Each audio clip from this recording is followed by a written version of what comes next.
Hello दोस्तों, veterans, नमस्कार। मैं दीवान सिंह। आज 17 सितंबर है। रेवाड़ी में एक महारैली हो रही है और एक ऐसी ही रैली कठुआ में हो रही है। लेकिन आज हमने देखा श्री राहुल गांधी जी ने एक ओआरओपी पर बयान दिया। उनका बयान था कि ओआरओपी जवानों के लिए थी, अफसरों के लिए नहीं। ओआरओपी को सही प्रकार से लागू नहीं किया गया है और 26/2/2014 को यूपीए सरकार ने ओआरओपी दी थी, वो एक संपूर्ण ओआरओपी थी।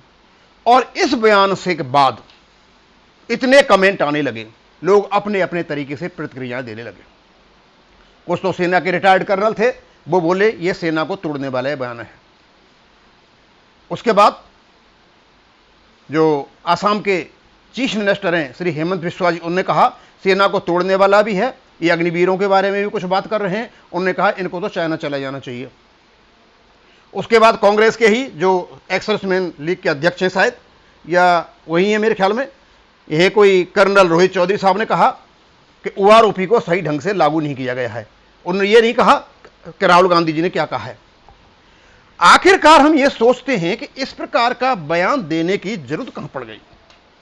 भाई 7-8 महीने से हमारे आदमी जंतर मंतर पर बैठे हुए, कोई नहीं आया, संसद में कोई प्रश्न नहीं उठाया, किसी जगह कोई बात नहीं। अचानक आज क्या हो गया कि ये चले यहां पर बयान देने के लिए। तो हम सारी बातें बताएंगे कि एक्चुअली हुआ क्या है। तो सबसे पहले तो हम ये चलते हैं, ये इनका ओआरओपी का बयान है। एक वीडियो बना था, ये सैनिक जीवन वालों ने बनाया था वीडियो एक, तो ये उनका वीडियो है, वहीं से मैंने लिया है। जवानों का साथ, सैकड़ों को लग गई मिर्ची, जबरदस्त हुआ, उठा धुआं। तो धुआं तो उठेगा ही, चारों ओर सब कमेंट आने लगे, रिएक्शन आने लगे, धुआं तो उठेगा। अब उसके बाद आखिरकार इनको इस प्रकार का बयान देने की जरूरत क्यों पड़ गई। हम ये सोचते हैं कि शायद इन्होंने सोचा कि चलो हमदर्दी बटोर लेते हैं। वैसे इन्होंने तो 2004 से लेकर 2014 तक केवल भूतपूर्व जवानों को केवल 500 करोड़ रुपए इन्होंने बांटे थे ओआरओपी के लिए, और जब गए थे ये 500 करोड़ रुपए और उसका प्रावधान करके चले गए थे। तो क्या इस रैली को देख करके इनको डर लगा? क्या इस संख्या को देख करके इनको डर लगा, या इस संख्या को देख करके डर लगा, या इस संख्या को देख के डर लगा? और क्या इस संख्या को देख के डर लगा, यानी इनको लगा कि बहुत बड़ी संख्या में लोग जंतर उसमें रेवाड़ी की रैली में उमड़ पड़े हैं, हो सकता है इनको कोई फायदा हो जाए, तो इनको यह बयान देना अति आवश्यक हो गया और इन्होंने बयान दे मारा। अब हम चलते हैं, इन्होंने कहा 26/2/2014 को यूपीए सरकार ने ओआरओपी दी थी, वो एक संपूर्ण ओआरओपी थी। हम सर बताना चाहेंगे आपको, आपने 2004 से लेकर के 2014 तक कुछ नहीं किया। 2014 से पहले 45 साल तक आपने कुछ नहीं किया, और 2014 में जब आपने ओआरओपी दी थी, आप 500 करोड़ का प्रावधान करके गए थे। और 26/2/2014 को ही क्यों किया, जब आप चुनाव में जा रहे थे? इन सारी बातों को मैं बताऊंगा। शायद हो सकता है आपको, आपके लोगों ने नहीं बताया हो। आपकी ओआरओपी जो आप 26/2/2014 को देख गए थे, कितनी संपूर्ण थी, यह माननीय सुप्रीम कोर्ट में गई थी, और वहां इतनी डिफेक्टिव प्रकार का आपने जो कुछ किया था उसमें वो किसी काम का नहीं था, और कोर्ट ने उसको नकार दिया था। यानी आपने 26/2/2014 को कोई भी ओआरओपी नहीं दी थी। आप केवल और केवल देश को और जवानों को भ्रमित करते हो। और मैं बताता हूं आपको आपने क्या खेल खेला था। Finance minister Shri P Chidambaram साहब, रक्षा मंत्री श्री एंथोनी साहब, डीएसडब्ल्यू के अधिकारी, सीजीडीए के अधिकारी, पीसीडीए के अधिकारी, जो भी 26/2/2014 को था, वो केवल एक नाटक था। आपने बहुत बड़ा खेल यह खेला कि आपने कोश्यारी कमेटी की रिकमेंडेशंस को संसद से पास कराया। उसमें डेफिनेशन इतनी अच्छी रखी कि वो हमें आकर्षित करती थी, लेकिन उसका खर्चा था 1300 करोड़ और 10% प्रति वर्ष की वृद्धि बताई गई थी। यानी पार्लियामेंट ने, संसद ने यह सैंक्शन किया था कि जो कोश्यारी कमेटी की रिपोर्ट है उसको लागू किया जाए, क्योंकि उसका खर्चा 1300 करोड़ है और प्रति वर्ष उसका 10% का खर्चा है। लेकिन आप लोग तो बहुत इंटेलिजेंट थे। आपके जो प्रधानमंत्री थे, अर्थशास्त्री थे, उन्हें सब हिसाब लगा रखा था कि यदि आप जीत के आते हो 2014 के बाद तो आप केवल 200 से 1300 करोड़ देते, उससे ज्यादा एक पैसा भी नहीं देते। माननीय राहुल गांधी जी, आप हमें यह बताइए कि आप 1300 करोड़ में जवानों को और अफसरों को क्या देते और 10% की वृद्धि होती।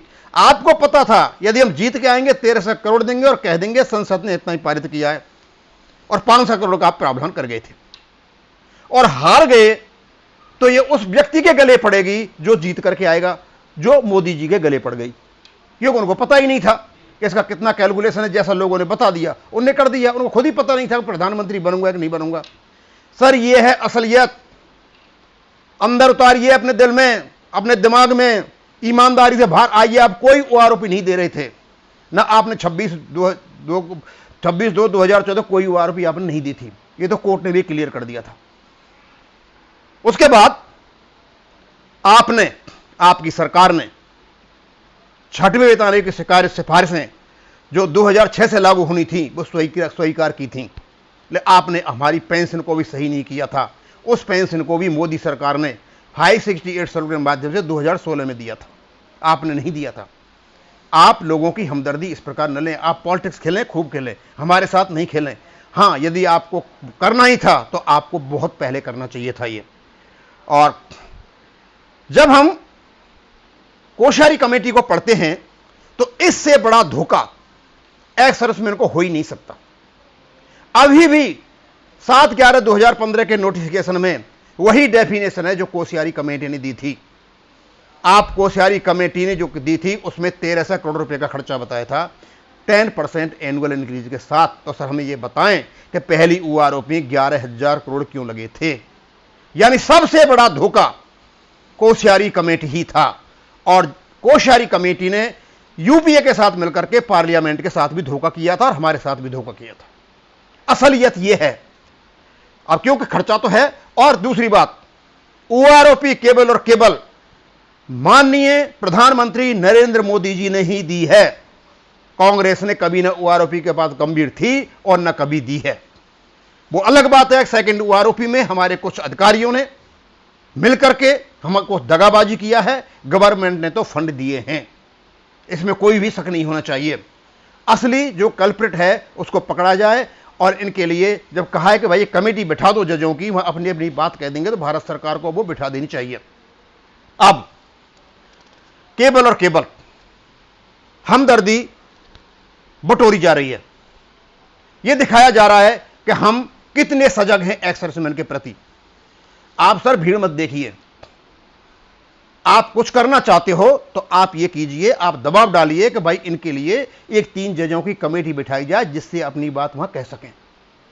अब मुझे दूसरा चक्कर लग रहा है, क्योंकि इनके समर्थक कुछ जो तत्व थे जो धरना पर बैठे हुए थे, वहां बिखराव हो गया है, वहां टूटन हो गई है, शायद उसको संभालने के लिए इस प्रकार का बयान आया हो। इनसे कुछ भी नहीं होना है, एक्स सर्विसमैन बहुत आगे निकल चुके हैं।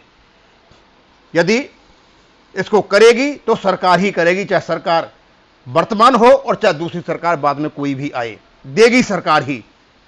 इधर उधर की पॉलिटिकल पार्टी इसको नहीं देंगी। तो हम तो यही कहेंगे सबसे कि इस बयान का कोई मतलब नहीं है, यह केवल झूठा बयान है, केवल हमदर्दी लेने वाला बयान है, एक वोट बटोरने वाला बयान है, और कोई नहीं है इसमें।